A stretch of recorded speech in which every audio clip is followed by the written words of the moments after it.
Welcome back to my channel PK English tutorial. আজকের আলোচনা করছি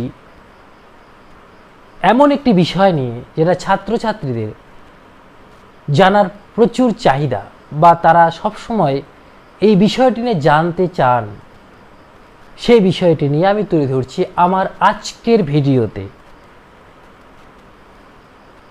আমার ইংরেজি অনার্স নিয়ে পড়ার আগ্রহ প্রবল, কিন্তু ভীতি বা দুর্বলতা, তার জন্য কি আমি পড়ব না? আমি বলবো অবশ্যই পড়ব। এই ইংরাজি সাহিত্যের প্রতি যাদের প্রবল ভালোবাসা, তীব্র আগ্রহ জানার যে এই সাহিত্যের মধ্যে কি আছে, বা এই সাহিত্য পড়লে আমি কি কি বিষয় জানতে পারবো, সেই বিষয়ে তোমাদের সামনে আজকে আমি ডিটেলস আলোচনা করছি। প্রথমেই বলে রাখি, ইংরাজি সাহিত্য হলো একটি মহাসাগর। তুমি যদি অনার্স পার্টে ভর্তি হও, ক্লাস 11 অ্যান্ড 12 থেকে সিলেবাস মহাসাগর, আগেই বললাম।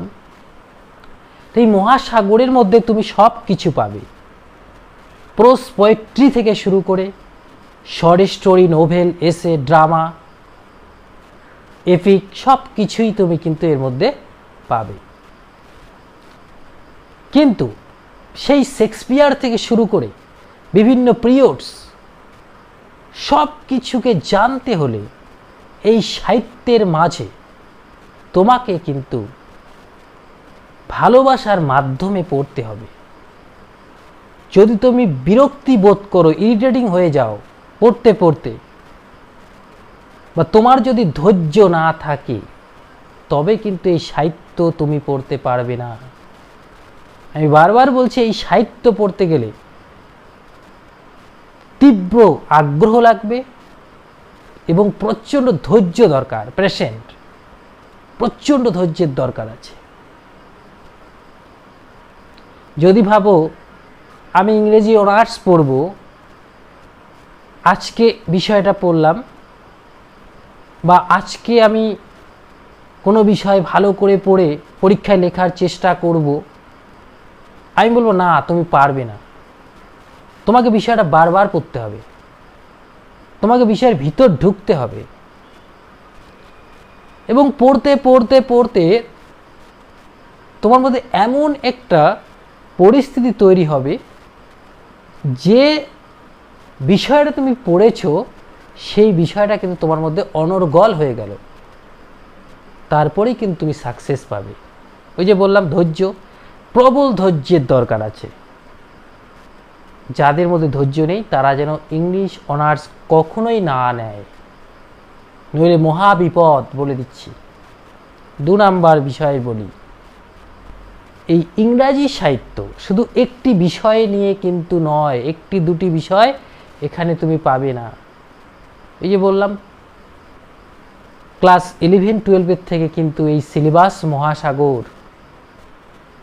পড়ার সময় তুমি এমন কিছু বিষয় আছে নাও বুঝতে পারো, কিন্তু সেটা কিন্তু তোমাকে মনে রাখতে হবে টেকনিক্যালি।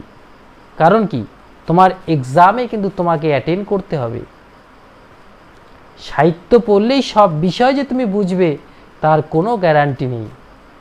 হ্যাঁ, তোমাকে পড়তে হবে বারবার, তোমাকে বিষয়টা ভালো খুঁটিনাটি জানতে হবে, তবেই তুমি ইংরাজি সাহিত্যের বিষয় আয়ত্ত করতে পারবে। এটুকু বলবো, ভয় পাবে না, সাহস করে পড়াশোনা করো, এবং ধৈর্য ধরে বারবার বিষয়গুলোকে জানার চেষ্টা করলে তুমি অবশ্যই ইংরাজি সাহিত্যের সাফল্য লাভ করবে, এবং এর ফিউচার অন্য অন্য সাবজেক্টের থেকে হলেও আদার্স দিক দিয়ে একটু এগিয়েই থাকে সবসময়। ভবিষ্যৎ জীবনে কোনো কিছু করতে নাও যদি পারো, তবু এই ভাষাটাকে দিয়ে বা এই ভাষাটা ইউজ করে নানা রকম জায়গায় বা তোমার নিজের স্কিল দিয়ে তুমি কিন্তু কিছু না কিছু করে খেতে পারবে। এটুকু বলছি। আশা করব ভিডিওটি ভালো লাগলে অবশ্যই এই বিষয় নিয়ে পরবর্তীতে আমি আবার আলোচনা করব।